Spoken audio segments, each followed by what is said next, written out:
Hello friends, good morning. मैं अमन राज, आपका अपना चैनल गीता मॉडर्न क्लासेस में और फिर से स्वागत करता हूं।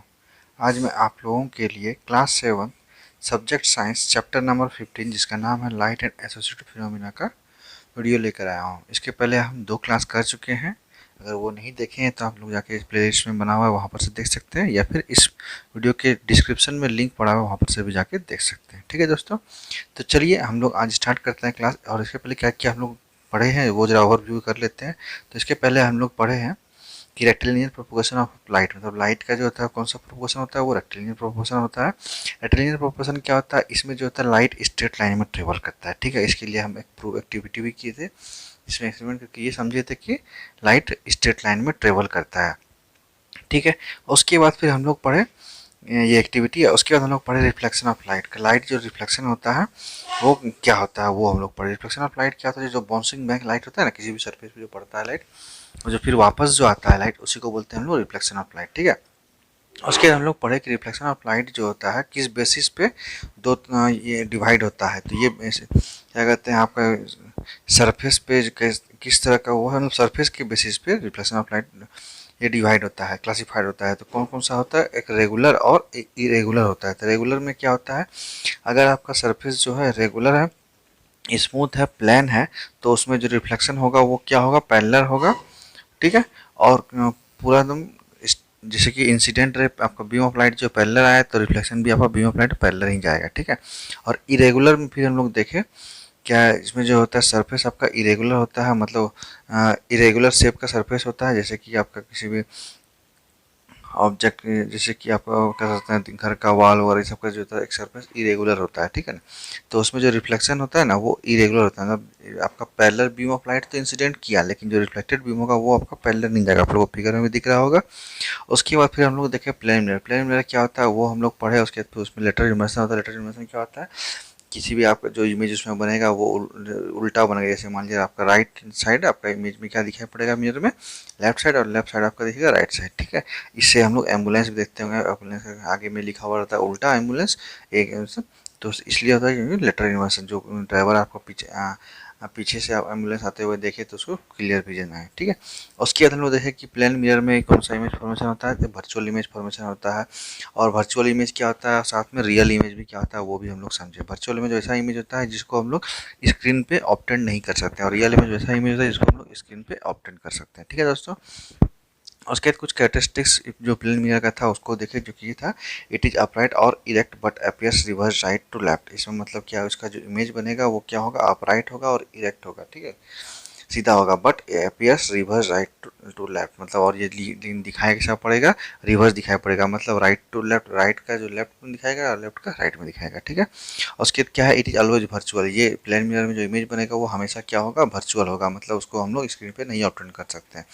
फिर प्लेन मिरर जो का जो इमेज है, it is of the same size, का जो साइज होता है वो क्या होता है, सेम होता है, जो कि ऑब्जेक्ट का साइज होता है। ठीक है, अगर मान लीजिए आप का जो हाइट है वही आपको प्लेन मिरर में सेम दिखाई पड़ेगा। ठीक है, मतलब सेम हाइट है उसका, हाइट जो होगा। उसके बाद नेक्स्ट है कि प्लेन मिरर का जो इमेज फॉर्म होता है वो मिरर में वो क्या होता है, सेम डिस्टेंस पे बिहाइंड द मिरर, मतलब जितना डिस्टेंस आप मिरर के फ्रंट में है उतना ही इमेज जो बनेगा मिरर के उतना ही बिहाइंड में आपका इमेज बनेगा। ठीक है, तो ये सब कैरेक्टरिस्टिक्स हम लोग देखे थे। उसके बाद फिर हम लोग एक एक्टिविटी भी किए थे, जिसमें से हम लोग क्या कहते हैं, प्लेन मिरर को जो अब हम लोग देखे थे कि मिरर का जो इमेज बनता है वो राइट का लेफ्ट बनता है, लेफ्ट का राइट बनता है इसमें एक्टिविटी के थ्रू। उसके बाद हम लोग एक एग्जांपल था, जो एग्जांपल में कंफ्यूजन था उस एग्जांपल को आज हम लोग देखते हैं। ठीक है, तो देखिए क्या था एग्जांपल में, Suraj is observing his image in a plane mirror. एक सूरज नाम का एक लड़का है जो कि अपना इमेज को प्लेन मिरर में ऑब्जर्व करता है। ठीक है, the distance between the mirror and his image is 6 metre. और जो डिस्टेंस है किसके बीच में, मिरर और उसका इमेज का बीच का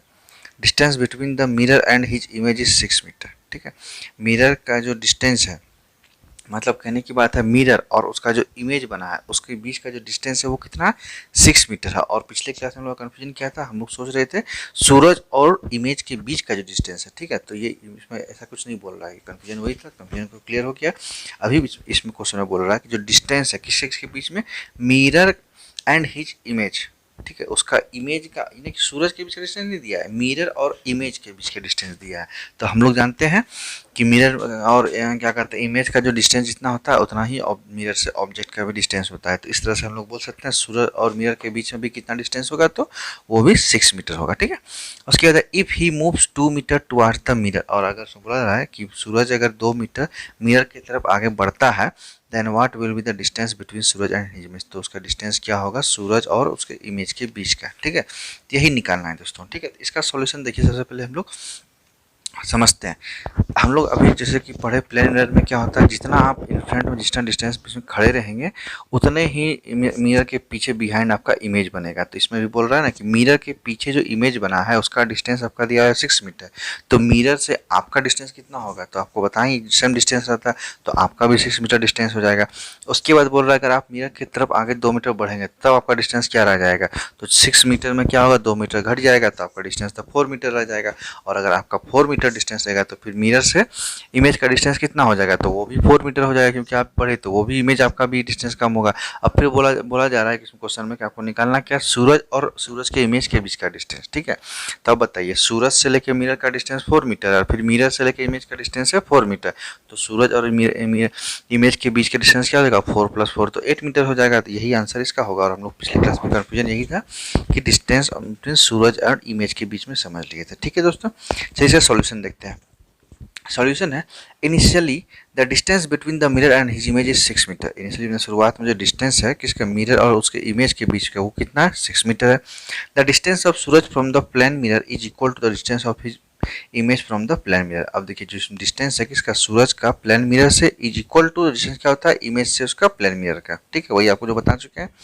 if Suraj moves 2 metre toward the mirror, अगर सूरज जो 2 मीटर मूव करता है मिरर की तरफ, then the distance of Suraj from the mirror is क्या हो जाएगा 6 - 2 इक्वल टू 4 मीटर हो जाएगा। ठीक है, ये आपको बता चुके हैं कैसे होगा। अगर वो 2 मीटर बढ़ेगा तो क्या कहते हैं डिस्टेंस क्या होगा, मिरर और उसके बीच का डिस्टेंस तो कम ही होगा, क्योंकि मिरर की तरफ बढ़ा है, मिरर से अवे बढ़ेगा तो 2 मीटर क्या हो जाएगा इंक्रीज कर जाएगा। बट यहाँ क्या हो रहा है टुवर्ड्स द मिरर हो रहा है, तो 2 मीटर डिक्रीज कर जाएगा। उसके बाद has the image of Suraj will be formed at the same distance behind the mirror, और इसे बोल सकते हैं इमेज जो फॉर्म होगा सूरज का वही सेम डिस्टेंस पे बनेगा, कहाँ पे, मिरर के बिहाइंड बनेगा। Therefore the distance of his image from the mirror is, तो इसलिए क्या हो सकता है डिस्टेंस इमेज का कहाँ से, मिरर के, तो मिरर और इमेज के बीच का डिस्टेंस अब क्या हो जाएगा, वो भी 4 मीटर हो जाएगा। उसके बाद distance between Suraj and his image, अब देखिए क्या निकालना है हम लोगों को, distance between Suraj and his image, तो क्या हो जाएगा वो distance between Suraj and his image equal to हो जाएगा distance of Suraj from the mirror plus distance of image from the mirror. मतलब जो डिस्टेंस है सूरज और इमेज के बीच का, तो उसको निकालने क्या होगा, डिस्टेंस बिटवीन मिरर एंड सूरज, मतलब मिरर के फ्रंट में कितना डिस्टेंस पे वो सूरज खड़ा है, उसके बाद जो डिस्टेंस मिरर के पीछे जो बना इमेज उसका, तो उसका डिस्टेंस दोनों को ऐड कर देंगे तो दोनों का डिस्टेंस निकल जाएगा। तो वही तो 4 metre plus 4 metre equal to क्या हो जाएगा 8 मीटर। तो इसका therefore the distance between Suraj and his image is 8 metre. इस तरह से बोल सकते हैं जो distance between Suraj and his image क्या हो जाएगा 8 मीटर हो जाएगा। ठीक है, अब आगे है आपका क्वेश्चन तो खत्म हो गया, 8 मीटर का आंसर हो गया।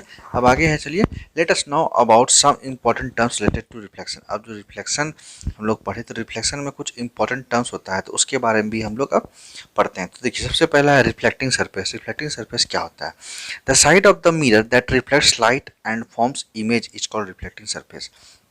रिफ्लेक्टिंग सरफेस उसको बोलते हैं जो कि मिरर के साइड में जहाँ पर लाइट क्या होता है रिफ्लेक्ट होता है और जहाँ पे इमेज बनता है उसको क्या बोलते हैं रिफ्लेक्टिंग सरफेस। तो रिफ्लेक्टिंग सरफेस क्या होता है, the side of the mirror that reflects light and forms image is called reflecting surface. Mirror का वो साइड जिसमें क्या होता है लाइट रिफ्लेक्ट होता है और इमेज फॉर्मेशन होता है उसको बोलते हैं रिफ्लेक्टिंग सरफेस।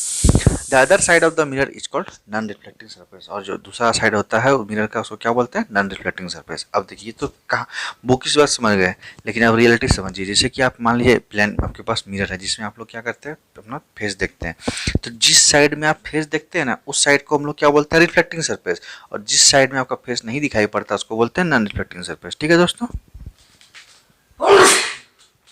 तो आपको समझ में आ गया होगा क्या होता है रिफ्लेक्टिंग सरफेस और नॉन रिफ्लेक्टिंग सरफेस। ठीक है, आपको एक चीज नोटिस कीजिएगा, जो शीशा होता है शीशा के पीछे जो रेड रेड कलर का होता है उसमें आपको चेहरा नहीं दिखाई पड़ता है, तो उसी को बोलेंगे नॉन रिफ्लेक्टिंग। और जिस साइड में एकदम पूरा एकदम सिल्वरी कलर रहता है शाइनिंग रहता है उधर आपको क्या होता है चेहरा दिखता है, तो उसको बोलेंगे रिफ्लेक्टिंग सरफेस। ठीक है, चलिए अब आगे देखते हैं।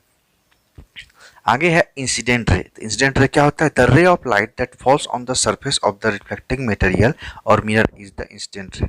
मतलब इंसिडेंट रे उस रे ऑफ लाइट को बोलते हैं जहाँ पे क्या होता है, वो जो रिफ्लेक्टिंग सरफेस पे वो फॉल्स होता है, मतलब इंसिडेंट होता है, और उसके बाद फिर वहाँ से क्या होता है, रिफ्लेक्टिंग किसी मटेरियल के सरफेस पे, और फिर क्या होता है, रिफ्लेक्ट करता है। जहाँ मिरर है देख रहे हैं ना, ऐसे ऐसे करके क्यू जहाँ पे पॉइंट बना हुआ, ये प्लेन मिरर है, उसमें एक इंसिडेंट रे लाइट फॉल कर रहा है। तो ये क्या इंसिडेंट प्लेन में रिफ्लेक्टिंग मटेरियल है, इसलिए बोलते हैं रे of light that falls on the surface of the reflecting material. मतलब वो रे ऑफ लाइट, मतलब वैसा लाइट का क्या कहते हैं, रोशनी या किरण जो बोल सकते हैं, रे मतलब किरण होता है, जो कि रिफ्लेक्टिंग मटेरियल के सरफेस पे क्या होता है, इंसिडेंट होता है। रिफ्लेक्टिंग मटेरियल क्या होता है, एक प्लेन मटेरियल बेस्ट एग्जांपल है, तो उसको हम लोग क्या बोलते हैं, इंसिडेंट रे। मतलब सीधी सी बात है, आपके पास अगर हाथ में टॉर्च है तो टॉर्च को आप जलाइएगा, तो आप जो टॉर्च को जला के किसी मिरर या रिफ्लेक्टिंग सरफेस पे जो डालिएगा, जो यहाँ से आप मतलब आपके टॉर्च से उस सरफेस तक जो वो टच करेगा, उसी को बोलते हैं इंसिडेंट रे। ठीक है, अब देखिए reflected ray.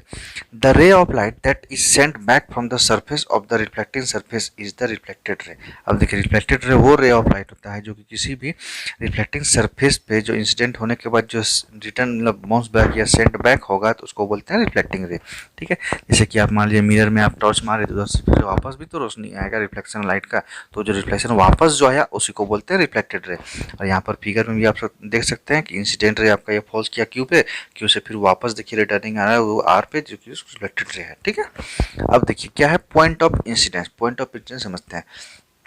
The point at which the light ray strikes the reflecting surface is the point of incidence। अब देखिए point of incidence जो होता है वैसा point होता है रिफ्लेक्टिंग सरफेस पे जिस जहाँ पे क्या होता है, लाइट रे स्ट्राइक करता है, मतलब जहाँ पे लाइट रे क्या कहते हैं गिरता है। जैसे कि यहाँ पे देखिए इस प्लेन मिरर में आपका क्यू एक पॉइंट दिख रहा होगा, वहाँ पे क्या हो रहा है, इंसिडेंट रे फॉल किया, फिर रिफ्लेक्टेड रे वहीं से वापस गया, और नॉर्मल भी वहीं पे बनता है। तो वो क्या कहते हैं, वो पॉइंट हो गया जहाँ पे क्या हो रहा है, लाइट फॉल्स कर रहा है, फिर वहाँ पर से सेंट बैक जा रहा है। तो वो एक पॉइंट है जहाँ पे क्या बोलते हैं उसको, लाइट स्ट्राइक हो रहा है। ठीक है, लाइट रे का स्ट्राइक हो रहा है, और उसी को बोलते हैं हम लोग पॉइंट ऑफ इंसिडेंस। कोई पूछ देगा पॉइंट ऑफ इंसिडेंस क्या होता है, तो उसको बोल सकते हैं the point eight which the light रे strikes the reflecting surface is the point of incidence. ठीक है, अब नॉर्मल क्या है देखिए, the perpendicular line drawn from the point of incidence on the reflecting surface is the normal. अब normal क्या है, एक परपेंडिकुलर लाइन होता है, मतलब प्लेन मिरर पे एक 90 डिग्री का सोचली लाइन है, उसी को बोलते हैं नॉर्मल, जो कि कहाँ पे मीट करता है, वो इंसिडेंट रे और रिफ्लेक्टिंग सरफेस के पे। ठीक है, जहाँ पे पॉइंट ऑफ इंसिडेंस होता है और जहाँ पर रिफ्लेक्शन बनता है,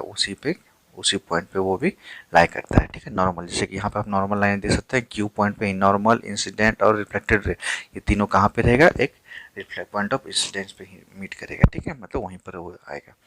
अब देखिए तो एंगल ऑफ इंसिडेंस क्या होता है, जो angle found between the incident रे and the normal is the angle of incident. तो एंगल ऑफ इंसिडेंट क्या होता है, वैसा एंगल जो कि इंसिडेंट रे मतलब जो अभी आप दे रहे हैं फॉलो करें, तो उसके बीच और नॉर्मल के बीच का जो एंगल बनता है उसको क्या बोलते हैं, incident ray. It is denoted by small I. और ये कैसे डिनोट होता है, स्मॉल आई। यहाँ पे फिगर में भी देख सकते हैं कि जो आपका ऑरेंज कलर का दिख रहा है वो क्या है, एक इंसिडेंट रे और नॉर्मल के बीच में जो एंगल बन रहा है उसी को बोलते हैं एंगल ऑफ इंसिडेंस। और अगर रिफ्लेक्टेड रे और नॉर्मल के बीच में एंगल बनेगा उसको क्या बोलेंगे, एंगल ऑफ रिफ्लेक्शन। ठीक है दोस्तों, अब देखिए नेक्स्ट है angle of reflection. Angle of reflection क्या होता है, the angle found between the reflected ray Q are. यहाँ पे जो एंगल बन रहा है आपका किसके बीच में, क्यू आर के बीच में, और क्या कहते हैं नॉर्मल क्यू एन के बीच में जो एंगल बन रहा है उसको क्या बोलते हैं, एंगल ऑफ रिफ्लेक्शन। ठीक है, the angle found between the reflected ray Q R, मतलब reflected ray Q R and normal Q N, जो कि normal ray Q N is the angle of reflection. ठीक है, तो ये एंगल ऑफ रिफ्लेक्शन हो गया।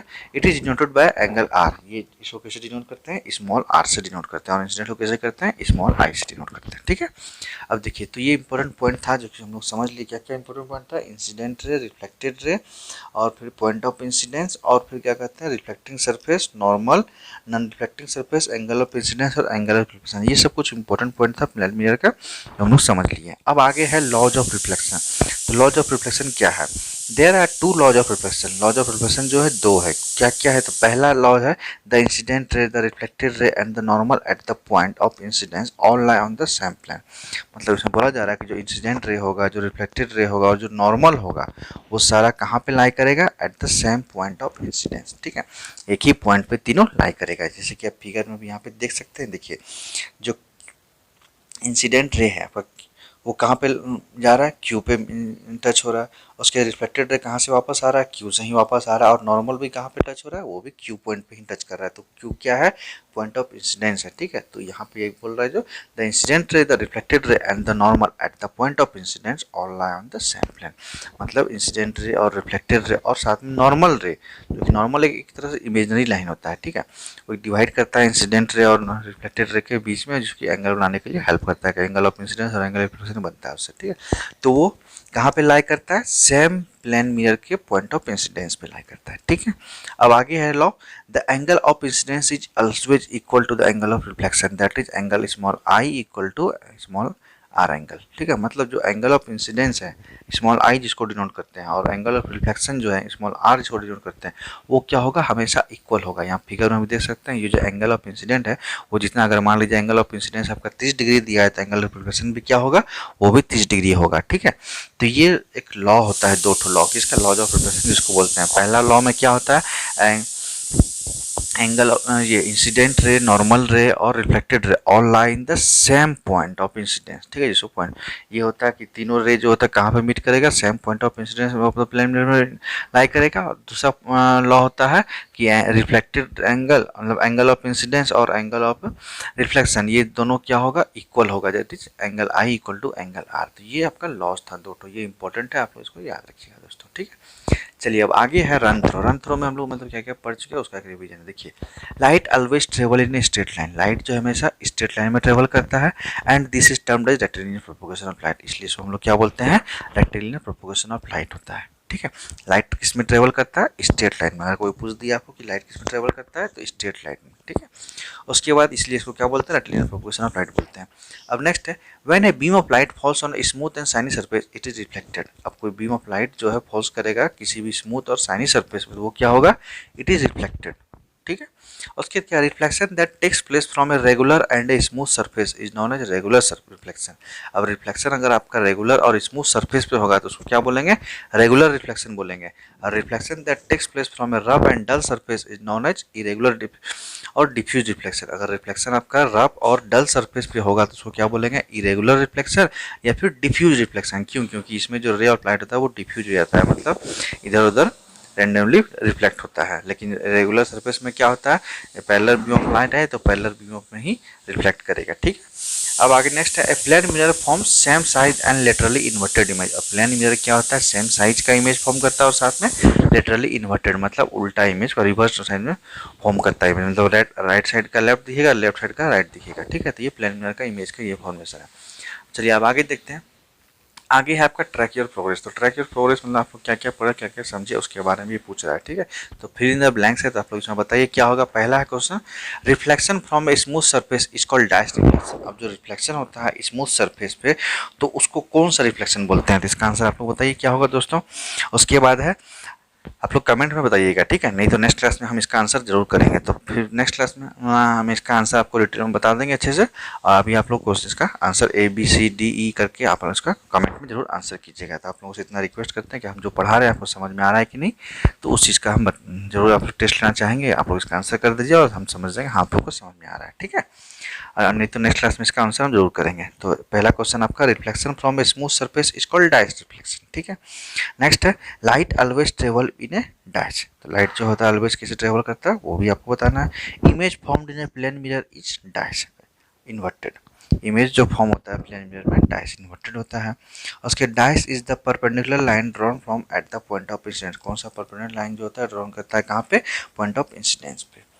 उसके बाद है, irregular reflection occurs from A dash surface. Irregular reflection जो होता है कहाँ पे होता है, कौन सा सरफेस पे। तो ये 5 क्वेश्चन आपका फिल इन द ब्लैंक से जो कि ट्रैक योर प्रोग्रेस है अभी तक में आप लोग जो पढ़े उसी बेसिस पर, अंडरस्टैंडिंग बेसिस पे ये क्वेश्चन है। तो आप लोग से इतना तो हम होप कर सकते हैं कि आप लोग इसका आंसर जरूर कमेंट बॉक्स में कीजिएगा, ठीक है दोस्तों। नहीं तो फिर नेक्स्ट क्लास में इसका आंसर जरूर आप लोग को प्रोवाइड करेंगे। तो आज का वीडियो हम यहीं पे स्टॉप करते हैं, और स्टॉप करने से पहले आपसे रिक्वेस्ट है कि इसका जरूर आप लोग कमेंट बॉक्स में आंसर कीजिएगा, और अगर कोई डाउट रह गया है तो वो भी कमेंट में पूछिएगा जरूर।